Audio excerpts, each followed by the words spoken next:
I'm playing through 100 days of Minecraft survival in virtual reality, all while being haunted by the legendary Herobrine.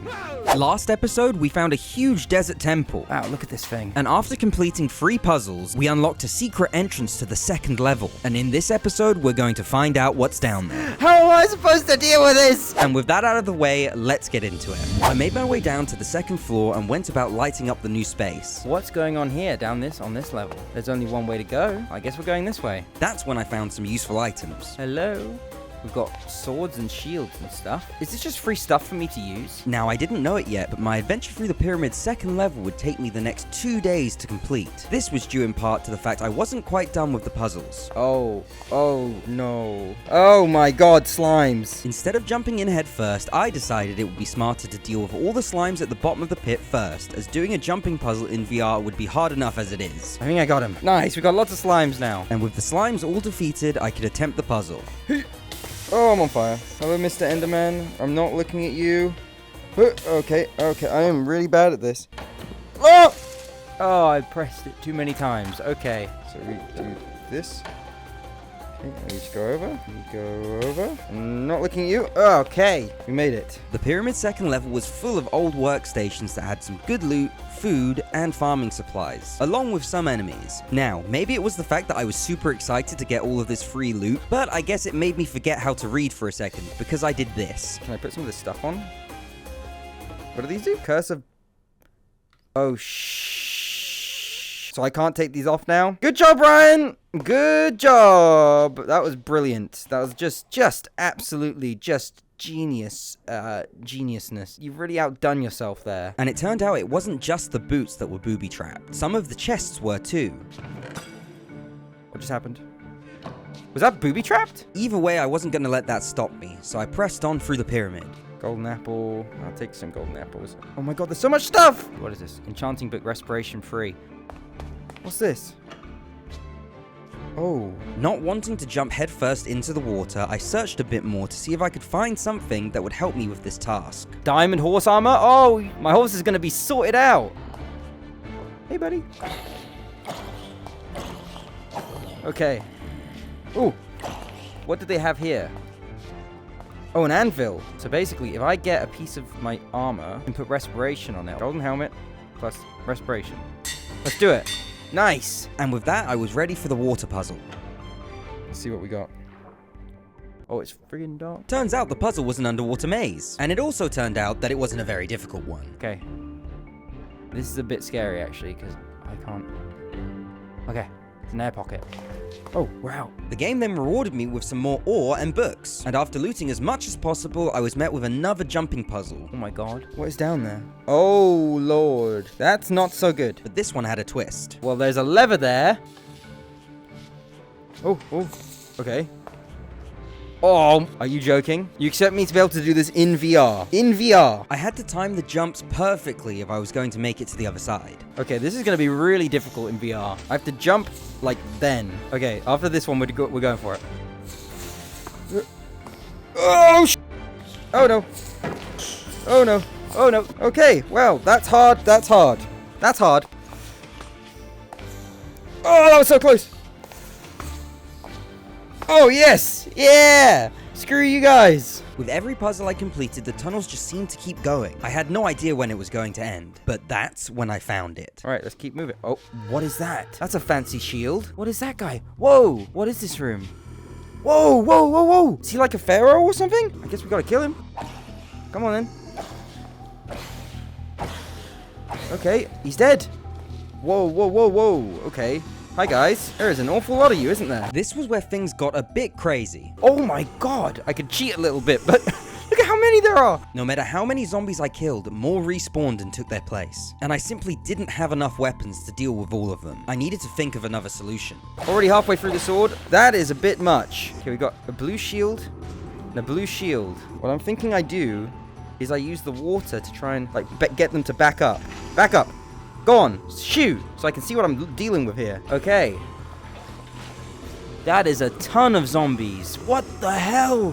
How am I meant to deal with this? The idea was solid, but I couldn't place the water far enough into their area to make them separate. There's so many of them that they're actually pushing through the water. Can I, put the water on top of the thing that they're standing on to get closer? Oh god. Okay, that now I might have f***ed it. I don't know where the water's gone. And on top of that, my final sword broke trying to push them back. What? I'm out of weapons. So I decided to backtrack through the pyramid, searching for some of those armories we saw earlier, and hopefully there'd be some weapons there that I hadn't taken previously. And it was during this trip back that I noticed something. Well, the effect isn't on anymore. Can I destroy blocks? Can I destroy this?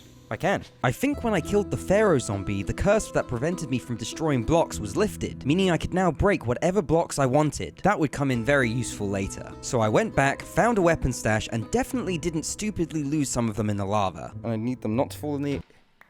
And it fell in. But with more weapons in hand, I made my way back to the zombie room. I'm going through here. Quick.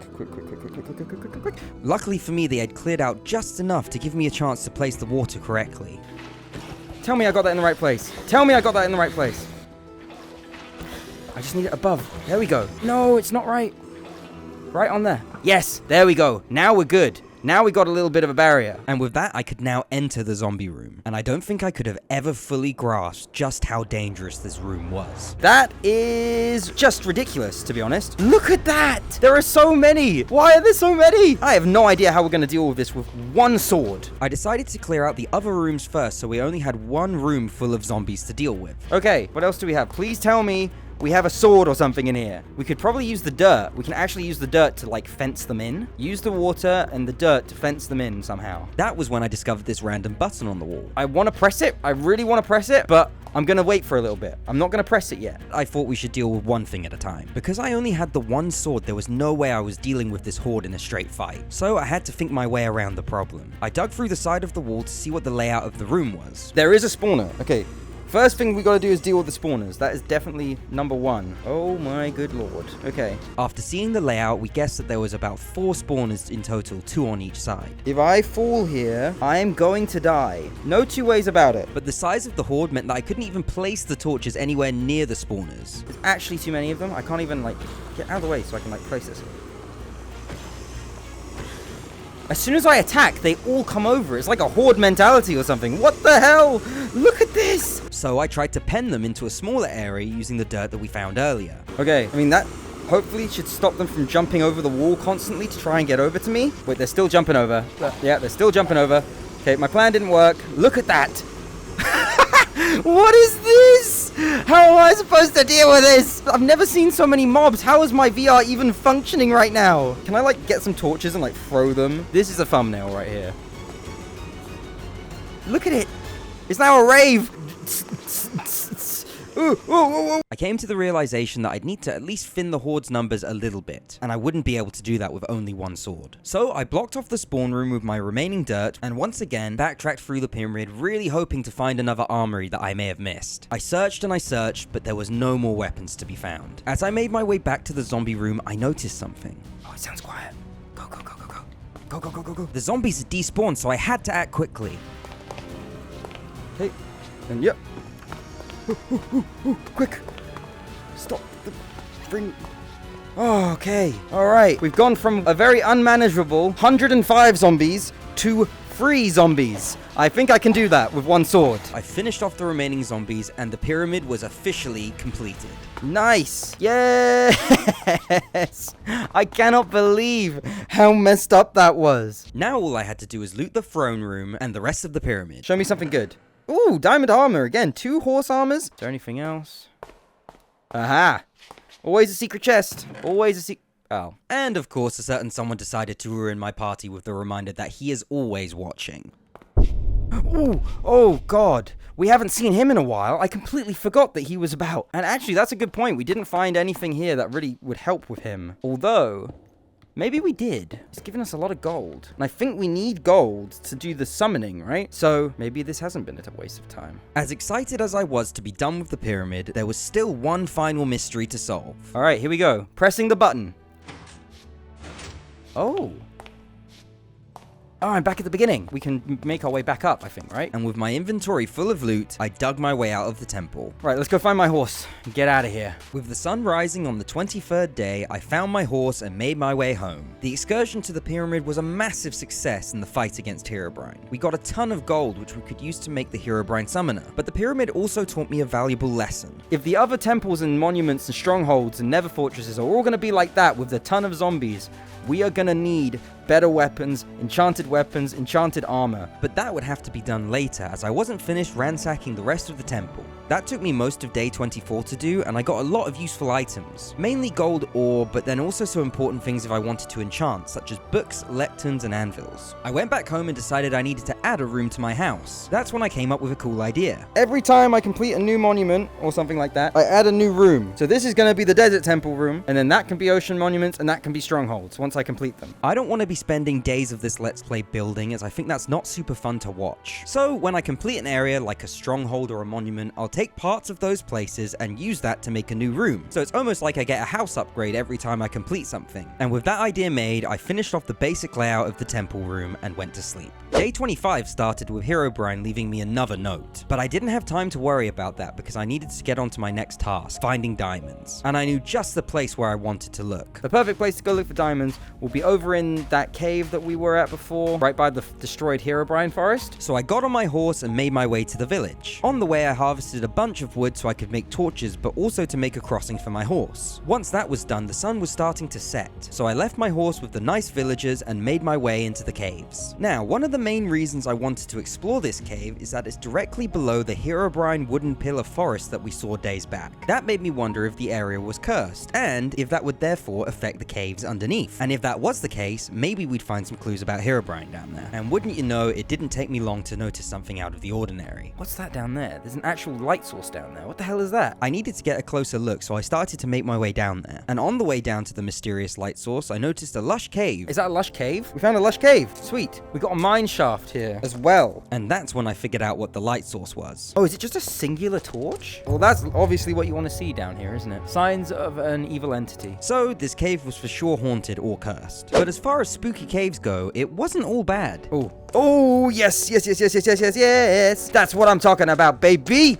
Yeah! We are 3 diamond richer. I then went to go and have a quick look in the lush mine shaft, but decided it would be better to keep looking for the diamonds in the regular cave and come back here later, which I think was the right choice as I found some rather quickly. We don't want to be going up, we want to be going down. Oh, look! Diamond! I also found a dungeon, which gave me some decent loot. We got some CDs, nice! Eventually, after quite a long time of searching, I had amassed 9 extra diamonds. Something just sparkled up there, I think.